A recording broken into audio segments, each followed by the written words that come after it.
BNP সরকার সমালোচনা ও নিজেদের ব্যর্থতা আড়াল করতে শক্তি প্রয়োগের পথ বেছে নিয়েছে। ধর্মভিত্তিক রাজনীতি ফ্যাসিবাদীর আরেকটি দিক। এবি পার্টি আয়োজিত ৩৬ জুলাইয়ের অবদান বিতর্ক ও ব্যর্থতার দায় পর্যালোচনা শীর্ষক আলোচনা সভায় বক্তারা এসব কথা বলেন। বাকিটা জানাচ্ছেন নামিরা আহমেদ। রবিবার দুপুরে রাজধানীর ঢাকা রিপোর্টার্স ইউনিটিতে জুলাই অভ্যুত্থানের দ্বিতীয় বার্ষিকী উপলক্ষে আলোচনা সভার আয়োজন করা হয়। বয়ানের অংশ এ সময় বক্তারা জুলাই নিয়ে নিজেদের বক্তব্য তুলে ধরেন। জুলাই একটা অথরিটেরিয়ান রেজিম, একটা ফ্যাসিস্ট রেজিমকে দেশ ছেড়ে পালাইতে হয়েছে। যে কোনো মুক্তির লড়াইতে অবদানের আলোচনাটা করে আসলে খুবই স্বার্থপর কিছু মানুষ।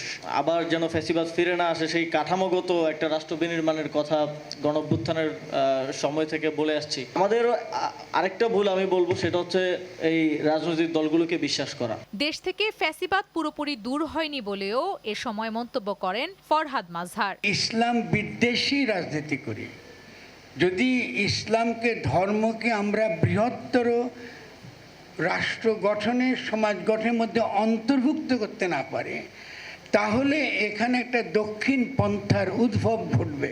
বাঙালি জাতিবাদ, আমরা জাতিবাদের যুগে প্রবেশ করেছি। সে জাতিবাদের যুগে যেমন করে বাঙালি জাতিবাদ গড়ে উঠেছে এবং বাঙালি জাতিবাদ শেষ পর্যন্ত একটা ফ্যাসিস্ট শক্তি আকারে এবং ফ্যাসিস্ট রাষ্ট্র আকারে প্রতিষ্ঠিত হয়েছে। জুলাই গণ অভ্যুত্থানের 2 বছরের অর্জন আর ব্যর্থতার কথা তুলে ধরে বক্তব্য রাখেন এবি পার্টির চেয়ারম্যান।